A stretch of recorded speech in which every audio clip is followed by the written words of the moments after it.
Hello. Welcome once again to the Fair-Minded Christian YouTube channel. I'm your host, Stephen, and today is part 7 in our series called To Eat or Not to Eat? That is the question. As we continue in the Apostle Paul's writings, we now come to the 10th chapter of his letter to the church in Corinth.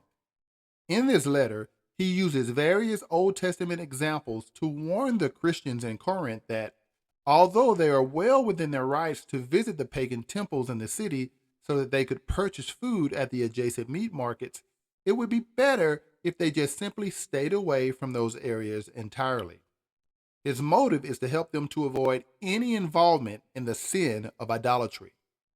You see, Corinth was a town filled with idolatry, and many of the believers there abandoned a life of idolatry in order to become Christians. Therefore, if they continued to associate with idolatry in any way, they ran the risk of backsliding. So in chapter 10, as well as chapter 8 of this letter, he recommends that they not eat or shop at the meat markets attached to the pagan temples. He starts off in verse 1 through 5 as follows. Moreover, brethren, I do not want you to be unaware that all our fathers were under the cloud. All passed through the sea. All were baptized into Moses in the cloud and in the sea. All ate the same spiritual food, and all drank the same spiritual drink.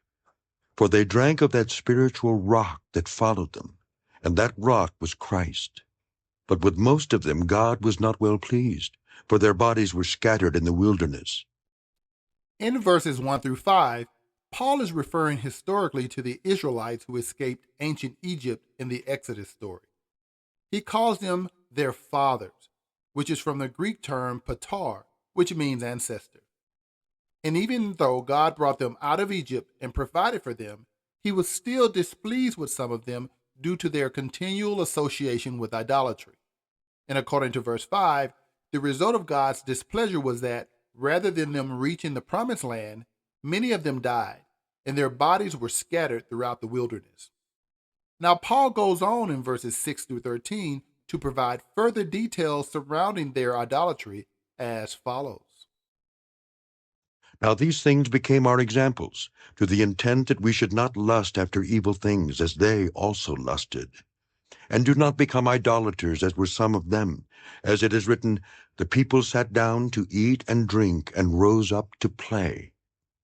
Nor let us commit sexual immorality as some of them did. And in one day 23,000 fell. Nor let us tempt Christ, as some of them also tempted, and were destroyed by serpents. Nor complain, as some of them also complained, and were destroyed by the destroyer. Now all these things happened to them as examples, and they were written for our admonition, upon whom the ends of the ages have come. Therefore let him who thinks he stands take heed lest he fall.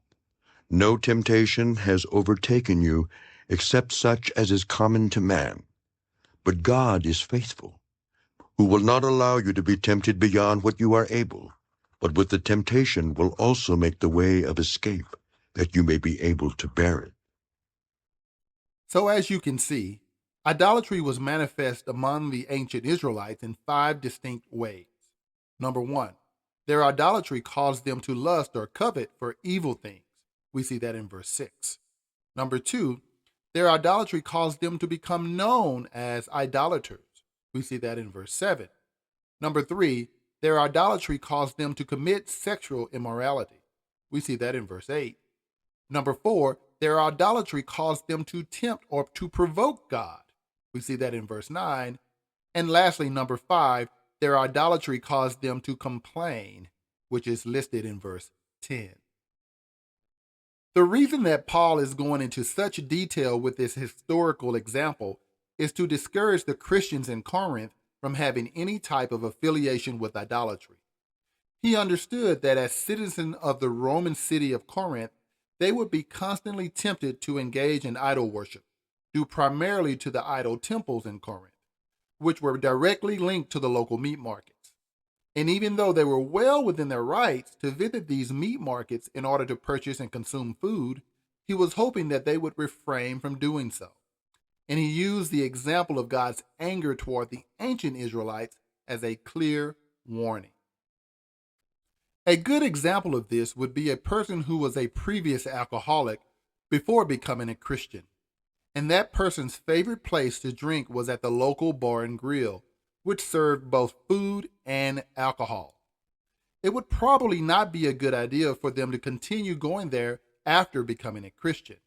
Now, if that person chooses to continue visiting there for food, they have not sinned. However, they would be exposing themselves to unnecessary temptation due to its close association with their past life of alcoholism. In the same way, Paul is discouraging the Christians in Corinth from visiting these pagan temple meat markets to buy food because these are the very same places where they used to participate in idol worship. Now, by issuing such a strong precaution, you would think that Paul does not believe that they have the ability to overcome the temptation of idolatry. But he explains that God has actually made a way for them to overcome it by simply avoiding it when he says the following in verses 12 through 14. Therefore let him who thinks he stands take heed lest he fall. No temptation has overtaken you except such as is common to man. But God is faithful, who will not allow you to be tempted beyond what you are able, but with the temptation will also make the way of escape, that you may be able to bear it. Therefore, my beloved, flee from idolatry. Paul goes on to give a very logical reason to not have any association with idolatry by stating the following in verses 15 through 22. I speak as to wise men. Judge for yourselves what I say. The cup of blessing which we bless, is it not the communion of the blood of Christ? The bread which we break, is it not the communion of the body of Christ? For we, though many, are one bread and one body. For we all partake of that one bread. Observe Israel after the flesh. Are not those who eat of the sacrifices partakers of the altar? What am I saying then? That an idol is anything, or what is offered to idols is anything? Rather, that the things which the Gentiles sacrifice, they sacrifice to demons and not to God. And I do not want you to have fellowship with demons. You cannot drink the cup of the Lord and the cup of demons. You cannot partake of the Lord's table and of the table of demons. Or do we provoke the Lord to jealousy? Are we stronger than he? Paul's logical reasoning here is that if they participate with idol worship in any way, they are acknowledging or admitting that they are in communion or fellowship with the actual idol being worshiped. He uses the example of the Christian Holy Communion service, also known as the Lord's Supper or Eucharist, where we acknowledge our unity with Christ when we participate in it. He also uses the example of the ancient Israelite altar sacrificial service, where they acknowledge their unity with God's people called Israel when they participate in it. Therefore, according to Paul in verse 21, a person cannot simultaneously be an idol or demon worshiper and a Christ worshiper. They cannot simultaneously be an idol or demon worshiper while also claiming to be part of God's people called Israel. So he tells them in verse 22 that playing the hypocrite in this manner could lead to severe negative consequences. Now, let's move on to verses 23 through 33. All things are lawful for me, but not all things are helpful. All things are lawful for me, but not all things edify. Let no one seek his own, but each one the other's well-being. Eat whatever is sold in the meat market, asking no questions for conscience sake. For the earth is the Lord's and all its fullness. If any of those who do not believe invite you to dinner, and you desire to go, eat whatever is set before you, asking no question for conscience sake. But if anyone says to you, this was offered to idols, do not eat it for the sake of the one who told you, and for conscience sake. For the earth is the Lord's and all its fullness. Conscience, I say, not your own, but that of the other. For why is my liberty judged by another man's conscience? But if I partake with thanks, why am I evil spoken of for the food over which I give thanks? Therefore, whether you eat or drink or whatever you do all to the glory of God. Give no offense either to the Jews or to the Greeks or to the church of God, just as I also please all men in all things, not seeking my own profit, but the profit of many, that they may be saved. Now, if you notice in verses 23 through 33, Paul uses the terms eat and meat 5 times in some form. Eat is used 4 times in verses 25, 27, 28, and 31. And the word meat market is used in verse 25, which proves that the food item he is referring to is meat, not vegetables or anything else. Another term he uses repetitively is conscience, which he uses 5 times in verses 25, 27, 28, and 29. Now, the English word conscience is translated from the Greek word suneidesis, which means to be aware of something or to have knowledge of something. So when you act against what you know to be morally right, you're acting against your own conscience. The same is true if you act against what your neighbor considers morally right. You are acting against your neighbor's conscience. In this case, the act involved eating meat that may have been used in idol worship. Therefore, Paul's primary goal here is to caution his audience against 2 specific things. Number 1, avoid eating this meat so that they don't offend themselves or their neighbor's conscience. And number 2, avoid eating this meat so that they are not associated with idolatry in any way.